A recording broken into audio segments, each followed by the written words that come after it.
Friends, hello, welcome back. Happy Monday. Everybody's favorite day of the week, baby.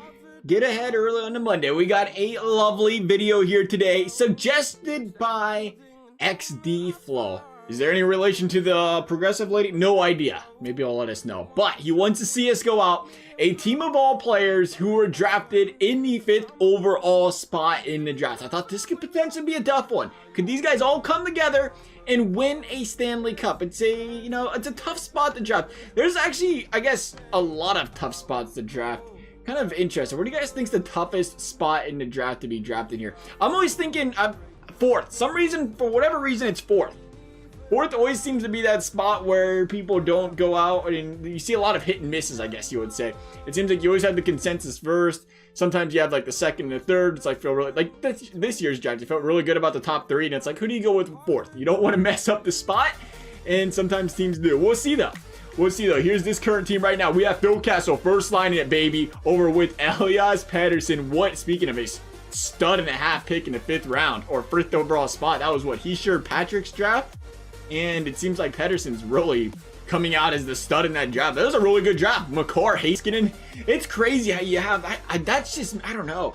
There's always this consensus for the top 2 players. And I feel like you're almost forced into taking those guys. Maybe they should be the top 2 players. I don't know. I'm not a good hockey draft scout, but it seems like you see that sometimes. The first 2 get taken, and you get to the 3rd, 4th, and 5th spots, and like, oh, look at those studs right there. Nonetheless, we had to throw in the great Jaromir Jagr. You just can't not put in a 26-year-old Jagr, by the way. Just kind of squeaked him in there. 26, not a big deal. 92 overall. When you are a Hall of Famer like Jagr, taken in the 5th spot, you have to bring him in here. And we have LINDHOLM over there, along with Braden Shen. We got Blake Wheeler. I didn't realize Wheeler was a 5th overall pick. 2014. 34 years younger than Blake Wheeler there. Niederreiter. Then we have Ryan Strome. We'll continue to show you the 5th round or 5th overall spot, I guess, here. Babe, I think is how you say it. 1979, baby. We did find one. We were scouring through all the icons in this game. I love that they're finally available in franchise mode this year. We can use them there to try to find some guys from back then taking 5th overall. There wasn't too many out there. We brought Thomas Vanek back into the game because we had to make sure we had a full team here. We got Barrett Hayton over there, and then Michael Del Cole for the New York Islanders. Over on defense, we got Morgan Riley, and you've guessed it, we had to bring in Scotty Stevens, baby. And then HANIFIN along with Merzine. Is that how you say his name? Merzine, 1985 5th overall pick. So we got a couple guys from the past in here. And then Joel Levy and Luke Shen. And not to mention, shout out to this man for getting us a selection spot where a goalie was taken. You don't see too many goalies taken in the 1st round. But hey, if you're going to give us a 5th round spot, and it is 5th overall spot, and it is Carey Price, sign me up, baby. Sign me up. This team's in a very good spot here to win a Stanley Cup, and Carey Price is going to be a big reason that it's in that position. So let's get this going. Feeling pretty good about this one here. Start off the season against Winnipeg. I got a quick message here for you guys. Great news. We are up to podcast episode number 2. If you're interested in listening, the link is in the description. Got it on the Spotify. Got the separate YouTube channel going. It's been fun so far. Why are we 2-8?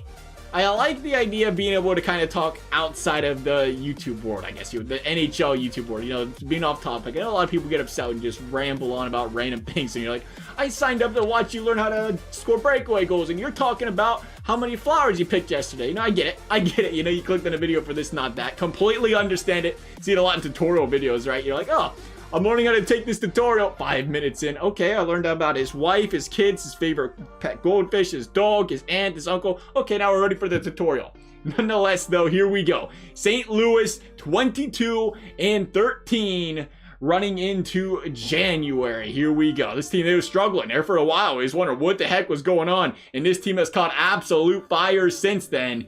Thankfully, these St. Louis Blues of the 5th overall selection are looking pretty good. I keep wanting to say 5th round pick. It rolls. It's so weird hearing 5th overall selection compared to, I don't know what it is.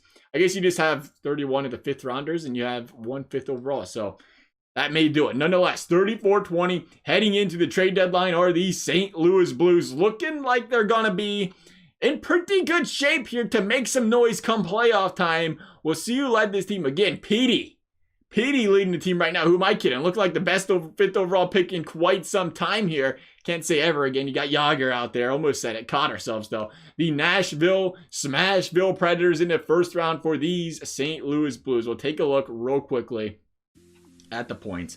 Jagr, 104. What a season. Petey right behind him. 23 goals, 75 assists, 56 goals. Not a big deal. 34 by 39, 73 points for Phil Kessel. Wheeler right behind him. We had 6 players at 45 plus points. Love to see it. Morgan Riley kind of coming out here as well. I wouldn't say coming out. He's been a pretty solid offensive production type of defenseman. Everybody coming out for the team here. 5 by 41 plus 31. Killing it over there. I think we did say Jagr probably led the team in points here, right? Yeah, or goals. Yeah, 56. Solid production there out of him. Not bad for the rest of the team. Ryan Riley, Ryan Strome, Morgan Riley trying to do their best here. Our older players, there's HANIFIN down there, 2 goals, 19 assists as well. So not bad. Looking at how Carey Price did for the boys, 918. We'll take that. That's actually really good. Again, we always talk about that.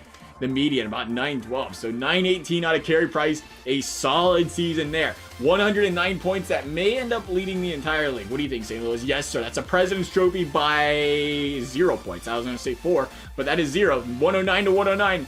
Beat that. Why are we ahead of Tampa? 46 row, 46 row, but they have 1 more regulation win than us. I'm so confused. Regulation, overtime, wins. You know, why did we win in a shootout a couple times? Maybe that's why.